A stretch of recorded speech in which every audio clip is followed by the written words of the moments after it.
Hello दोस्तों, राधे राधे, जय श्री कृष्णा। हमारे यूट्यूब चैनल सिंग स्टडी हब में आप लोग का स्वागत है। तो आज हम लोग घटना चक्र के समाज चैप्टर को पढ़ेंगे। 15वां चैप्टर। हमारा 14 चैप्टर वीडियो अपलोड हो चुका है। 14 चैप्टर तक। आज हम लोग का 15 चैप्टर स्टार्ट होगा, जो कि जाकर आप लोग जरूर देखिएगा। आज हमारा समाज है। हमारे चैनल को लाइक, सब्सक्राइब और कमेंट कीजिएगा। तो चलिए हम लोग आज का पहला क्वेश्चन स्टार्ट करते हैं।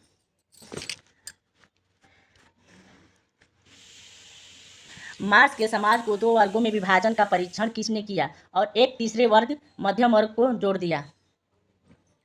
पहला क्वेश्चन है, मार्क्स के समाज को दो वर्गों में विभाजन का परीक्षण किसने किया और एक तीसरे वर्ग मध्यम वर्ग को जोड़ दिया। ए ऑप्शन है हिगल, बी ऑप्शन है वेबर, सी ऑप्शन है डेरेनडार्फ, डी ऑप्शन है कॉलिंस। तो इसका सी ऑप्शन सही होगा, डेरेनडार्फ। ठीक है, इसका सी ऑप्शन सही हो जाएगा, डेरेनडार्फ। डेरेनडार्फ का मानना है कि मार्क्स का यह कथन डेरेनडार्फ का मानना है कि मार्क्स का यह कथन सत्य नहीं है कि समाज में केवल दो वर्ग, बुर्जुआ एवं सर्वहारा है।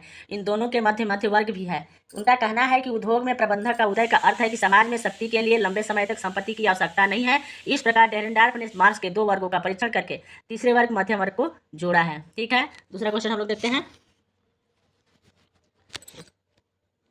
समाज के वर्गीकरण में किसने एशियाई समाज का नाम दिया। ए है दुर्खिम, बी है स्पेंसर, सी है टोनिज, डी है कार्ल मार्क्स। किसने दिया है? तो इसका समाज के एशियाई वर्गों का नाम किसने दिया है? तो एक कार्ल मार्क्स हो जाएंगे। ठीक है, डी ऑप्शन सही हो जाएगा। एशियाई समाज का नाम किसने दिया है? कार्ल मार्क्स ने दिया है।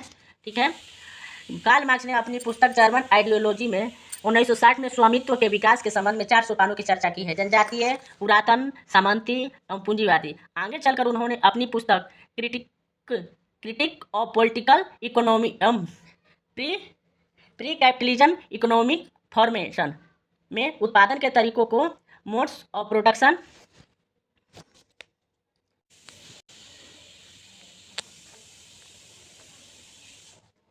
के 4 स्तरों की चर्चा की। 4 स्तरों की चर्चा की। वे इस प्रकार है, एशियाई, पुरातन, सामंती एवं पूंजीवादी। इन दो प्रकार के चरणों में कोई विशेष अंतर नहीं है, केवल प्रारंभिक जनजातीय स्तर को उन्होंने एशियाटिक कहना ज्यादा उचित समझा है। तीसरा क्वेश्चन हम लोग देखते हैं। सरल जनजातीय समाजों के आर्थिक पिछड़ेपन का मुख्य कारण है। सरल जनजातीय समाजों के आर्थिक पिछड़ेपन का मुख्य कारण क्या है? ए है निरंतर ज्ञान, बी है सामाजिक परंपराएं, सी है आदिम प्रौद्योगिकी, डी है नातेदारी। तो इसका ए ऑप्शन सही हो जाएगा, निर्धनता एवं अज्ञान। ठीक है, सरल जनजातीय समाजों के आर्थिक पिछड़ेपन का मुख्य कारण क्या है? निर्धनता एवं अज्ञान। सरल जनजातीय समाजों में आर्थिक पिछड़ेपन का प्रमुख कारण निर्धनता एवं अज्ञान है। गेमिंग सॉफ्ट शब्द के लिए निम्नलिखित में से कौन सर्वश्रेष्ठ व्याख्या है? ए ऑप्शन है यह एक कठोर सामाजिक संरचना वाला समाज है, बी ऑप्शन है यह मधुर संबंधों वाला एक छोटा समाज है, सी ऑप्शन है यह एक ऐसा समाज है जिसमें सर्वाधिक संबंध या तो व्यक्तिक है या पारस्परिक है, डी ऑप्शन है यह एक ऐसा समाज है जिसमें जाति वर्ग का अंतर रहता है। तो इसका सी ऑप्शन सही हो जाएगा, यह एक ऐसा समाज है, यह एक ऐसा समाज है जिसमें सर्वाधिक संबंध या तो व्यक्तिक है या पारस्परिक है। इसका सी ऑप्शन सही हो जाएगा, यह एक ऐसा समाज है जिसमें सर्वाधिक संबंध या तो व्यक्तिक है या पारंपरिक है। ठीक है, गेमिंग सॉफ्ट जर्मन भाषा का शब्द है जिसका प्रयोग समाजशास्त्र में समुदाय के अर्थ में किया गया है। इस अवधारणा की रचना 1887 ईस्वी में एफ टॉनिज ने किया। टॉनिज ने घनिष्ठता, स्थायित्व तथा समाज में एक दूसरे की परिस्थिति के स्पष्ट बोध पर आधारित सामाजिक संबंधों के ताने बाने द्वारा बने समूह के लिए इस अवधारणा का प्रयोग किया। इस विशेषता वाला समूह अपेक्षाकृत जनजातीय, होमोजीनियस होता है तथा स्थानीयता, नातेदारी, भावनात्मक एकता, निरंतरता एवं प्रामाणिकता का भाव पाया जाता है। ठीक है, 5वां क्वेश्चन देखते हैं हम लोग। किसके द्वारा सामाजिक संबंधों का जाल है परिभाषित किया है? ए ऑप्शन है टारगेट पर्सन, बी ऑप्शन है माइल दुर्खिम, सी ऑप्शन है मैकाइवर और पेट, डी ऑप्शन आर.के. मॉर्टन। इसका सी ऑप्शन सही हो जाएगा, मैकाइवर और पेट। सामाजिक संबंधों का जाल है, ये मैकाइवर और पेट ने कहा था। ठीक है,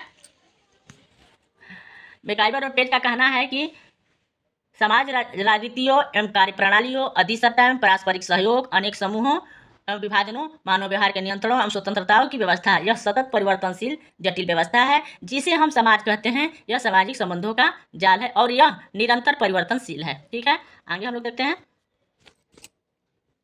सामाजिक संबंधों के जाल को हम क्या कहते हैं? ए ऑप्शन है समुदाय, बी ऑप्शन है संस्था, सी ऑप्शन है समाज, डी ऑप्शन है समिति। तो इसका समाज हो जाएगा, सी ऑप्शन सही हो जाएगा, समाज कहते हैं। सामाजिक संबंधों के जाल को क्या कहते हैं? समाज कहते हैं। ठीक है,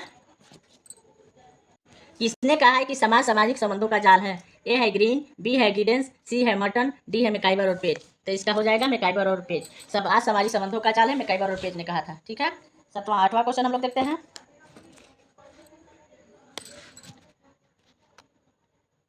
संघर्ष से पार उतरा हुआ सहयोग ही समाज कहा जाता है। यह किसने कहा है? संघर्ष से पार उतरा हुआ सहयोग ही समाज कहा जाता है। यह किसने कहा है? ए है जेज फिक्टर, बी है एच.एम. जॉनसन, सी है किंग्सले डेविस, डी है मैकाइवर और पेज। संघर्ष से पार उतरा हुआ सहयोग ही समाज कहा जाता है। इसका डी ऑप्शन सही हो जाएगा, मैकाइवर और पेज ने कहा था। ठीक है, इसका सी ऑप्शन सही हो जाएगा, मैकाइवर और पेज। संघर्ष से पार उतरा हुआ सहयोग ही समाज कहा जाता है, यह कहा था मैकाइवर और पेज ने। ठीक है, समाज व्यक्तिगत विचारों के मध्य एक संबंध है, विचार इंगित करें। ए है मीड, बी है स्पेंसर, सी है कूले, डी है बाल्डीवन। समाज व्यक्तिगत विचारों के मध्य एक संबंध है, विचार इंगित करें। Mead, Spencer, कूले, बाल्डीवन। इसका सी ऑप्शन सही हो जाएगा, कूले होगा। ठीक है, इसका कूले हो जाएगा, सी ऑप्शन सही है, कूले। समाज व्यक्तिगत विचारों के मध्य एक संबंध है, यह विचार कूले ने इंगित किया था। ठीक है, 10वां क्वेश्चन हम लोग देखते हैं। किसने कहा है जहां जीवन है वहीं समाज है? ए है अगस्टन, बी है हर्बर्ट स्पेंसर, सी है मैकाइवर, डी है कन्फ्यूशियन। तो ये मैकाइवर ने कहा था, जहां कहीं जीवन है वहां समाज है, मैकाइवर ने कहा था। ठीक है, जहां कहीं भी जीवन है वहीं समाज है, मैकाइवर ने कहा था। 11 क्वेश्चन अब देखते हैं हम लोग। समाज एक सामान्य पद है, वह व्यक्ति जिन्होंने ऐसा इंगित किया है। समाज एक सामान्य पद है, वह व्यक्ति जिन्होंने ऐसा इंगित किया है। ए है एफ अब्राहम, बी है रेमंड एरो, सी है योगेश अटल, डी है आंद्रे वेते। तो योगेश अटल इसका सही आंसर हो जाएगा, सी ऑप्शन सही है, योगेश अटल। समाज एक सामान्य पद है, योगेश अटल ने कहा था। ठीक है, योगेश अटल के अनुसार समाज एक सामान्य पद है, सामान्य पद है। इसकी दी गई परिभाषा ऐसी होनी चाहिए कि यह सभी प्रकार के समाजों, बड़े या छोटे, आधुनिक या सामाजिक, पश्चिमी या पूर्वी, सांस्कृतिक या बहुसांस्कृतिक पर लागू होनी चाहिए। व्यापक रूप से निम्न स्तर पर हम भारतीय समाज या थाई समाज की बात कर सकते हैं। थोड़े उच्च स्तर पर हम आदिम समाज की या विकासशील समाज को बोल सकते हैं। ठीक है, समाज बनता है, ए है व्यक्तियों से, बी है व्यक्तियों के संबंधों से, सी है संस्थाओं से, डी है समितियों से। तो समाज किससे बनता है? व्यक्तियों के संबंधों से बनता है, बी ऑप्शन इसका सही हो जाएगा। समाज व्यक्तियों के संबंधों से बनता है। समाज व्यक्तियों का समूह नहीं बल्कि व्यक्तियों के बीच पाए जाने वाला पारस्परिक संबंध होता है। समाज कोई मूर्त संगठन नहीं है, अर्थात इसको देखा या स्पर्श नहीं किया जा सकता है। यह केवल सामाजिक संबंधों की एक जाल है। इससे स्पष्ट होता है कि समाज का निर्माण व्यक्तियों से नहीं होता है बल्कि व्यक्तियों के बीच पाए जाने वाले संबंधों से होता है। जब लोग एक व्यवस्था में बंध जाते हैं तो उस अवस्था को हम समाज कहते हैं। ठीक है, निम्नलिखित में से किसने समाज मूलतः प्रकट होता है? निम्नलिखित में से किससे समाज मूलतः प्रकट होता है? ए है समुदाय से, अस्तित्व से, बी है व्यक्तियों के अस्तित्व से, सी है संबंधों से, डी है आपसी सहायता से। तो इसका सी ऑप्शन सही हो जाएगा, संबंधों से। ठीक है, इसका सी ऑप्शन सही हो जाएगा, संबंधों से। निम्नलिखित में से किससे समाज मूलतः प्रकट होता है? तो संबंधों से प्रकट होता है, इसका सी ऑप्शन सही हो जाएगा। 14 क्वेश्चन हम लोग देखते हैं। पशुओं में समाज तो होता है पर क्या नहीं होता है? ए ऑप्शन है संस्कृति, बी ऑप्शन है संगठन, सी ऑप्शन है समिति, डी ऑप्शन है संस्था। तो संस्कृति नहीं होती है। पशुओं में समाज तो होता है पर संस्कृति नहीं होती है। पशुओं के बीच सामूहिकता के साथ कुछ जागरूकता भी होती है, पर उनमें जागरूकता की मात्रा बहुत कम होती है। इससे भी महत्वपूर्ण बात यह है कि इनके बीच सीखने की क्षमता बहुत कम होती है। पशु सीखकर अपनी संस्कृति का निर्माण नहीं कर सकते हैं। उनके पास ऐसी भाषा नहीं है जिससे वे संस्कृति एवं सभ्यता का विकास कर सके। यह केवल मानव जाति द्वारा ही संभव है कि वह सभ्यता एवं संस्कृति का विकास करता है। अंततः स्पष्ट है कि रिक्त स्थान पर संस्कृति होगा। ठीक है, पशुओं में समाज तो होता है पर संस्कृति नहीं होता है। मानव एवं पशु समाजों में मुख्य अंतर यह है। तो ये देखिए, अंतर बताना है कि मानव और पशु में अंतर क्या है। ए ऑप्शन है वे अपनी भौतिक आवश्यकताओं की पूर्ति अपने पर्यावरण के संदर्भ में करते हैं। बी ऑप्शन है वे अपनी निरंतर अस्तित्व की मूलभूत परिस्थितियों को आदर्शात्मक व्यवहार के संदर्भ में पूर्ण करते हैं। सी ऑप्शन है वे अपने सामान का पुनः उत्पादन करते हैं। डी ऑप्शन है वे अपनी क्रियाओं को संगठित करते हैं जो भी भ्रम विभाजन अस्तित्व में है। तो इसका बी ऑप्शन सही हो जाएगा, वे अपनी निरंतर अस्तित्व की मूलभूत परिस्थितियों को आदर्शात्मक व्यवहार के संदर्भ में पूर्ण करते हैं। इसका बी ऑप्शन सही हो जाएगा, वे अपनी निरंतर अस्तित्व की मूलभूत परिस्थितियों को आदर्शात्मक व्यवहार के संदर्भ में पूर्ण करते हैं। मानव एवं पशु समाजों में मुख्यतः अंतर यह है कि वे अपने निरंतर अस्तित्व की मूलभूत परिस्थितियों को आदर्शात्मक व्यवहार के संदर्भ में पूर्ण करते हैं। 16 क्वेश्चन देखते हैं हम लोग। सरल समाजों में राजनीतिक संगठन का सामान्यतः कौन सा आधार होता है? सरल समाजों में राजनीतिक संगठन का सामान्यतः कौन सा आधार होता है? ए है धर्म, बी है नातेदारी, सी है रूढ़िया, डी है जनरीतियाँ। तो इसका हो जाएगा नातेदारी, बी ऑप्शन सही हो जाएगा, नातेदारी। ठीक है, बी ऑप्शन सही हो जाएगा, नातेदारी। सरल समाजों में राजनीतिक संगठन का सामान्यतः कौन सा आधार होता है? तो नातेदारी होता है। ठीक है।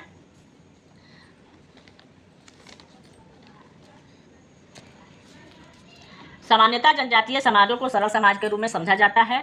जनजातीय समाजों की अपनी भाषा, संस्कृति, अपनी ही किस्म की एक राजनीतिक व्यवस्था होती है। वे एक निश्चित भूभाग में फैले हुए होते हैं। जब वे 2 खंडों में विभाजित होते हैं तो उसे अर्धांश कहते हैं, और जब वे 2 से अधिक खंडों में विभाजित होते हैं तो प्रत्येक को बहुवंशक कहा जाता है। सरल समाजों में राजनीतिक संगठन इन्हीं नातेदारी व्यवस्था पर आधारित होती है। इस समाज के अंतर्गत वंश एवं गोत्र की प्रधानता होती है।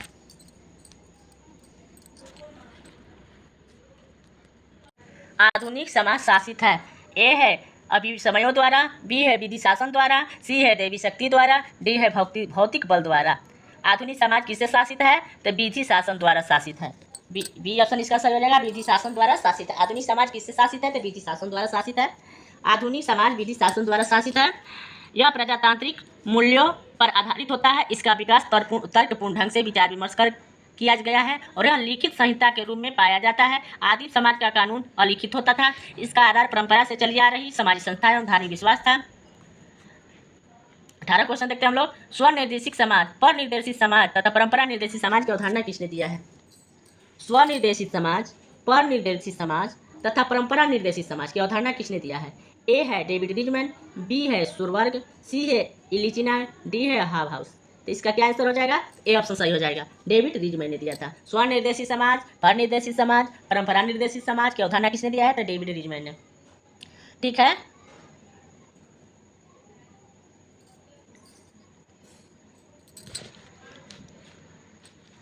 डेविड रिजमैन ने स्वनिर्देशित समाज, सेल्फ ओरिएंटेड सोसाइटी, परनिर्देशित समाज, अदर ओरिएंटेड सोसाइटी तथा परंपरा निर्देशित समाज, ट्रेडिशनली ओरिएंटेड सोसाइटी की अवधारणा का प्रयोग अपनी पुस्तक द लोनली क्राउड में किया। लोनली क्राउड किसकी पुस्तक है? तो डेविड रिजमैन की है। उन्होंने ऐसे समाज को निर्देशित समाज का नाम दिया जिसके सदस्यों में दूसरे व्यक्तियों की आकांक्षाओं तथा अभिरुचियों के प्रति संवेदनशील होने की प्रवृत्ति होती है। ऐसे समाज अत्यंत गतिशील तथा अव्यक्तिकता लिए होते हैं। इन समाजों का एक विशिष्ट समाजी चरित्र होता है जो इतर निर्देशित समाजों से भिन्न होता है। आधुनिक औद्योगिक नगरीकृत नौकरशाह तथा बृहद उपभोगी समाज इस प्रकार के उदाहरण हैं। इन समाजों में दूसरे व्यक्तियों के साथ तालमेल बिठाए रखने के लिए यह आवश्यक होता है कि व्यक्ति तत्कालीन समाजी परिस्थितियों के अनुरूप अपने को ढाले। ऐसे समाजों में व्यक्ति दूसरे व्यक्तियों के द्वारा चालित होते हैं। वे अपने व्यवहार के लिए दूसरे व्यक्तियों की स्वीकृति और अनुमोदन की आशा करते हैं। परंपरा निर्देशित समाज में साधारणतः परंपराओं के पालन की प्रवृत्ति होती है। उत्तर प्रदेश माध्यमिक शिक्षा चयन बोर्ड ने अपनी आरंभिक उत्तर कुंजी में इस उत्तर का विकल्प बी माना था, जबकि संशोधित उत्तर कुंजी में विकल्प ए को सही माना गया है कि डेविड रिजमैन है। ठीक है। निम्न में से किसने समाज की विशेषताएं हैं? कुछ में आंसर देना है। ठीक है। पारस्परिक जागरूकता, समानता असमानता, सहयोग सहायता, सरलता जटिलता। तो इसमें क्या हो जाएगा आपका? पारस्परिक जागरूकता और समानता असमानता समाज की विशेषताएं हैं। ठीक है। इसका ए हो जाएगा, पहला ए, दूसरा।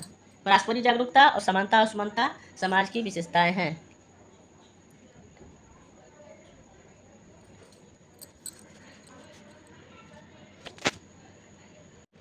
समाज की प्रमुख विशेषताएं में शामिल है पारस्परिक जागरूकता, समानता असमानता या विविधताएं, सहयोग एवं संघर्ष, अमूर्त, पारस्परिक निर्भरता, परिवर्तनशील आदि। ठीक है। पिछला क्वेश्चन देखते हैं। निम्न में से कौन एक समाज की विशेषता नहीं है? ए अन्योन्याश्रितता, बी है सहयोग और संघर्ष, सी है समानता और विभिन्नताएं, डी है एक विशेष उद्देश्य। तो इसका डी ऑप्शन सही हो जाएगा, विशेष उद्देश्य। नहीं पूछा समाज की विशेषता नहीं है तो विशेष उद्देश्य नहीं है, समिति की विशेषता। ये हो जाएगा अन्योन्याश्रितता, बी है सहयोग और संघर्ष, सी है समानता और विभिन्नता समाज में पाई जाती है लेकिन एक विशेष उद्देश्य नहीं पाया जाता है क्योंकि यह समिति की विशेषता है।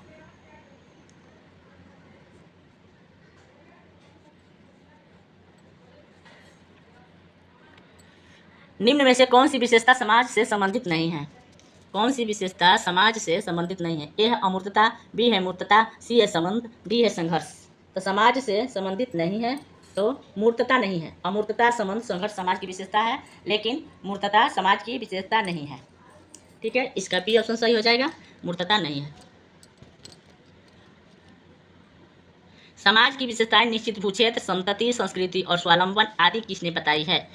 समाज की विशेषताएं निश्चित भूक्षेत्र, संतति, संस्कृति और स्वावलंबन आदि किसने बताई है? ए है मैकाइवर, बी है एफ टॉनिज, सी है हेनरी एम जॉनसन, डी है किंग्सले डेविस। तो इसका सी ऑप्शन सही हेनरी एम जॉनसन हो जाएगा। ठीक है। इसका सी ऑप्शन सही हो जाएगा हेनरी एम जॉनसन। समाज की विशेषता, हेनरी एम जॉनसन ने समाज को मूर्त रूप में परिभाषित किया है। उन्होंने बताया कि समाज एक ऐसा समूह है जिसमें 4 तत्व पाए जाते हैं। हेनरी एम जॉनसन ने क्या बताया? समाज के 4 तत्व बताए हैं। निश्चित क्षेत्र, प्रजनन, विस्तृत संस्कृति तथा स्वतंत्रता। ठीक है। किसने समाज में राज्य की अपेक्षा व्यक्ति को अधिक महत्व प्रदान किया है? ए है जेम्स जायस, बी है A.W. ग्रीन, सी है J.S. मिल, डी है एडवर्ड। तो इसका सी ऑप्शन सही हो जाएगा, J.S. मिल।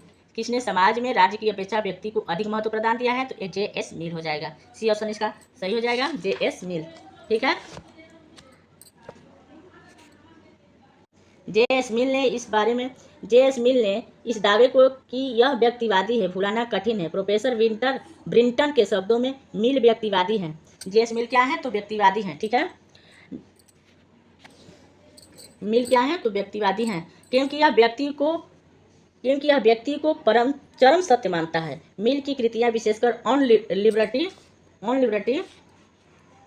लिबर्टी तथा रिप्रेजेंटेटिव गवर्नमेंट भी इसके व्यक्तिवादी होने के दावे की पुष्टि करती है। मिल की सभी रचनाओं में व्यक्तित्व के विकास का वर्णन मिलता है। उनके अनुसार व्यक्तित्व का विकास स्वयं व्यक्ति के हाथों से होता है। वह प्लेटो की भांति यह नहीं कहता कि व्यक्ति का विकास किसी आदर्श राज्य द्वारा संभव हो सकता है।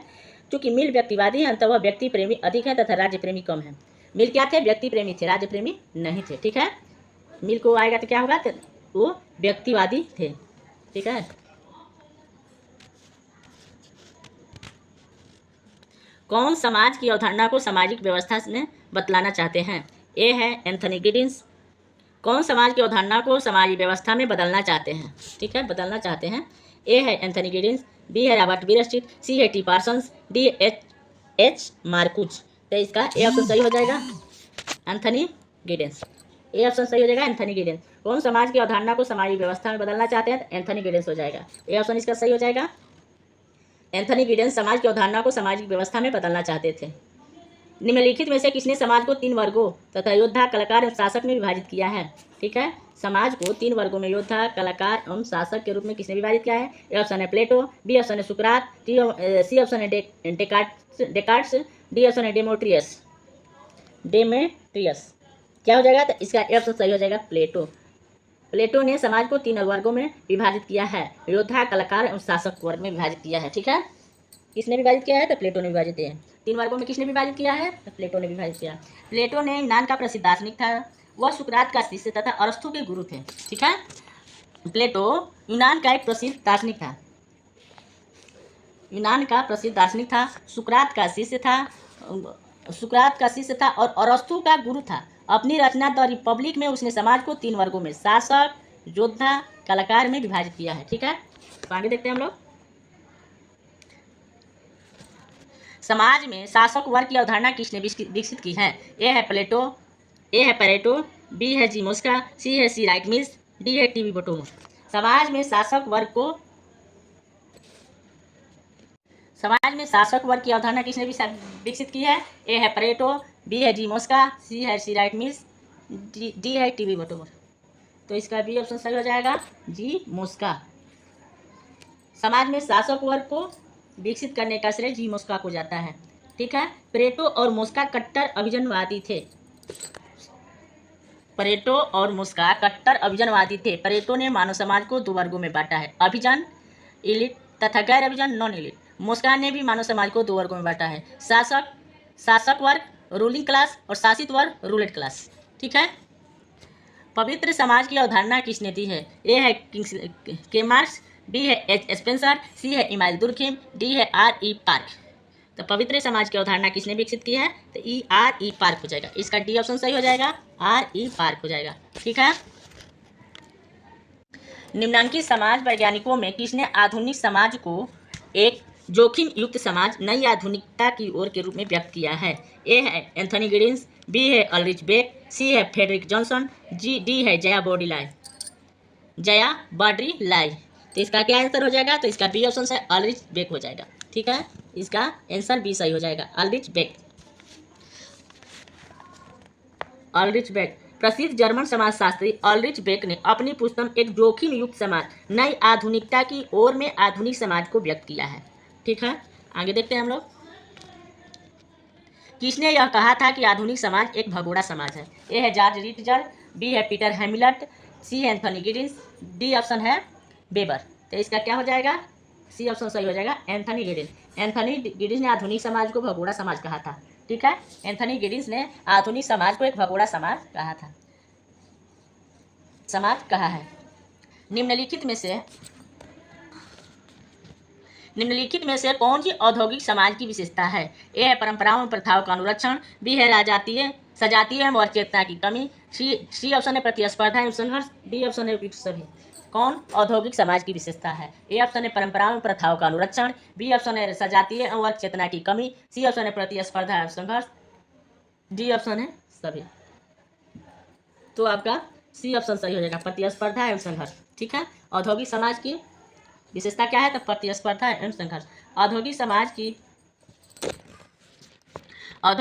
की विशेषता प्रतिस्पर्धा एवं संघर्ष है। औद्योगिक समाज की अवधारणा का सर्वप्रथम प्रयोग सेंट साइमन द्वारा एक ऐसी समाज के लिए किया गया था जिसमें उत्पादन के लिए बृहत उद्योगों कारखानों का उपयोग होता है। इस प्रकार के समाज की प्रमुख विशेषताएं यंत्रीकरण,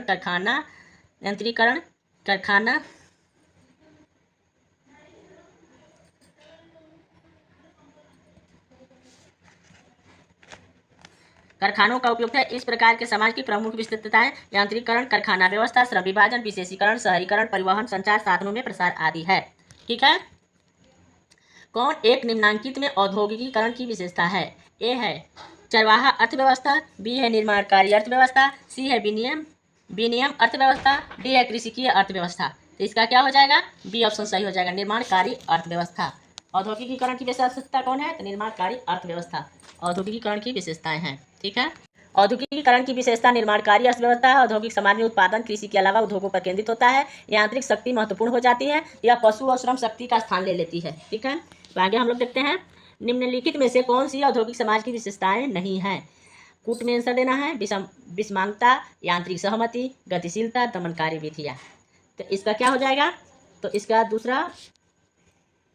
इसका दूसरा और चौथा यांत्रिक सहमति और दमनकारी विधियाँ नहीं होगा। विषमांगता और गतिशीलता औद्योगिक समाज की विशेषताएं हैं, जो कि यांत्रिक सहमति और दमनकारी विधियाँ नहीं होगा। ठीक है, तो इसका सी ऑप्शन सही हो जाएगा। ठीक है, सी ऑप्शन सही है। औद्योगिक समाज में वैज्ञानिकता, विशेषज्ञता और मूल्यों पर आधारित तकनीकी प्रक्रिया द्वारा पारंपरिक संस्कृति और संस्थाओं में भारी रद्दोबदल कर दिया जाता है। इस समाज में यंत्रीकरण, कारखाना व्यवस्था, श्रम विभाजन, विशेषीकरण तथा इनके साथ जुड़े कुछ अन्य परिवर्तन जैसी विशेषताएं होती हैं। दमनकारी विधियाँ और यांत्रिक सहमति औद्योगिक समाज की विशेषताएं नहीं हैं।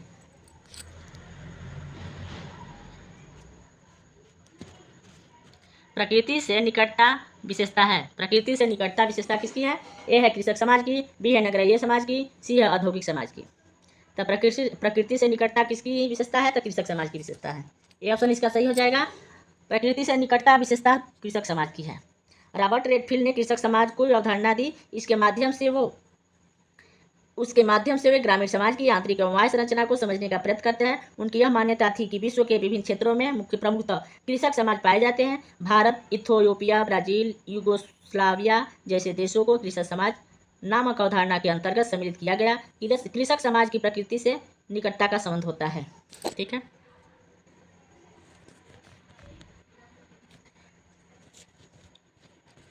कृषक समाज की अवधारणा का विकास निम्नलिखित में से किसने किया है? Peasant society. कृषक समाज की अवधारणा का विकास निम्नलिखित में से किसने किया है? A option Andre Beteille, B option है रॉबर्ट रेडफील्ड, सी ऑप्शन है मैकिंग मेरियट, डी ऑप्शन है ऑस्कर लेविस। तो ए बी ऑप्शन सही हो जाएगा, रॉबर्ट रेडफील्ड। ठीक है, तो इसका बी ऑप्शन रॉबर्ट रेडफील्ड। कृषक समाज की अवधारणा का विकास किसने दिया? तो रॉबर्ट रेडफील्ड ने दिया है। ठीक है, तो आगे देखते हैं हम लोग।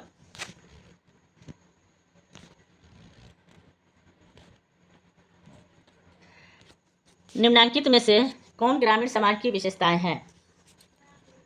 ए है जीवन यापन प्रकृति पर निर्भर, बी ऑप्शन है देशीय संबंधों की प्रधानता, सी ऑप्शन है सरल जीवन, की डी है सामाजिक गतिशीलता का अभाव। तो इसका भी ऑप्शन हो जाएगा। ग्रामीण समाज की विशेषता नहीं पूछ रहा है, तो नहीं है, इसका नहीं होगा। तो दैतीय संबंधों की प्रधानता नहीं होगा। जीवन यापन प्रकृति पर निर्भर करती है, सरल जीवन भी होगा, सामाजिक गतिशीलता का अभाव भी होगा। दैत्य संबंधों की प्रधानता नगरीय समाज की विशेषता है, शेष ग्रामीण समाज की विशेषता है। तो आगे हम लोग देखते हैं, निम्नलिखित में से कौन सी संस्था कृषक समाज व्यवस्था से नहीं है? नहीं पूछ रहा है, नहीं है।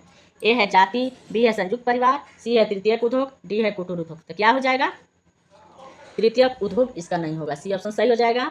कौन सी संस्था कृषक समाज व्यवस्था की नहीं है? तो तृतीयक उद्योग नहीं होगा। जाति, संयुक्त परिवार, कुटीर उद्योग कृषक समाज की व्यवस्था है। ठीक है। भारतीय समाज में जो प्रमुख व्यवस्था पाई जाती है उनमें है जाति, धर्म, संयुक्त परिवार, कुटीर उद्योग इत्यादि। कृषक समाज व्यवस्था में प्राथमिक उद्योग जिसमें व्यवसाय प्रकृति पर निर्भर तथा कृषि की प्रधानता होती है पाई जाती है, न कि तृतीयक उद्योग की। ठीक है, आगे देखते हैं हम लोग। निम्नांकित में से इस समाजशास्त्री ने अपनी पुस्तक में मानव समाज और पशु समाज में स्पष्ट भेद प्रस्तुत किए हैं। ए ऑप्शन है आर.के. मर्टन, बी ऑप्शन है जी. लुडबर्ग, सी ऑप्शन है किंग्सले डेविस, डी ऑप्शन है W.F. ऑगबर्न। तो इसका किंग्सले डेविस हो जाएगा। निम्नांकित में से किस समाजशास्त्री ने अपनी पुस्तक में मानव समाज और पशु समाज में स्पष्ट भेद किया है? तो किंग्सले डेविस ने किया है। ठीक है, सी ऑप्शन सही हो जाएगा। मानव समाज और पशु समाज में भेद किसने किया है? तो किंग्सले डेविस ने किया है। ठीक है, किंग्सले डेविस ने अपनी पुस्तक मानव समाज ह्यूमन सोसाइटी में मानव समाज और पशु समाज में स्पष्ट भेद किया है। उन्होंने इसे स्पष्ट करते हुए बताया है कि मानव ही केवल ऐसा प्राणी नहीं है जो समाज में रहता है। चींटियां, दीमक, पक्षी, बंदर, लंगूर और अन्य असंख्य जानवर भी जो तो अपने अपने समाज में रहते हैं। मनुष्य के समूह को समाज कहते हैं, लेकिन व्यक्तियों के समूह के एक स्थान पर एकत्रित हो जाने मात्र से ही समाज नहीं बनता, अपितु इसके लिए आपसी सहयोग एवं सुव्यवस्था की भी आवश्यकता होती है। मानव समाज अत्यधिक सुसंस्कृति है, यही संस्कृति उसे अन्य समाजों से भिन्न करती है। अंततः समाज, मानव समाज और पशु समाज में बहुत अधिक अंतर है। कृषि समाजी संरचना की विशेषता निम्नलिखित में से क्या है? पुट में आंसर देना है।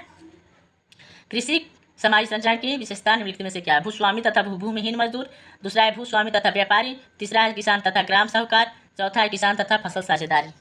तो इसका आंसर क्या हो जाएगा? पहला, तीसरा और चौथा। ठीक है, इसका आंसर हो जाएगा पहला, तीसरा और चौथा। भूस्वामी तथा भूमिहीन मजदूर, किसान तथा ग्राम साहूकार, किसान तथा फसल साझेदारी। ठीक है, तो ये देखिए सी ऑप्शन में इसका आंसर दिया हुआ है, सी ऑप्शन। तो इसका सी ऑप्शन सही हो जाएगा, पहला, तीसरा, चौथा। भूस्वामी तथा भूमिहीन मजदूर, किसान तथा ग्राम साहूकार, किसान तथा फसल साझेदार। कृषक समाजी संरचना की विशेषता है भूस्वामी तथा भूमिहीन मजदूर, किसान तथा ग्राम साहूकार, किसान तथा फसल साझेदारी या बटाईदार आदि। तो आज का क्लास मेरा 15 चैप्टर खत्म हो गया। तो आगे हम 16 चैप्टर लाएंगे, जिसमें समाजीकरण है। समाजीकरण चैप्टर 16 हम लाएंगे आगे। तो आप लोग लाइक, सब्सक्राइब, कमेंट कीजिए और वीडियो को सपोर्ट कीजिए। तो थैंक यू।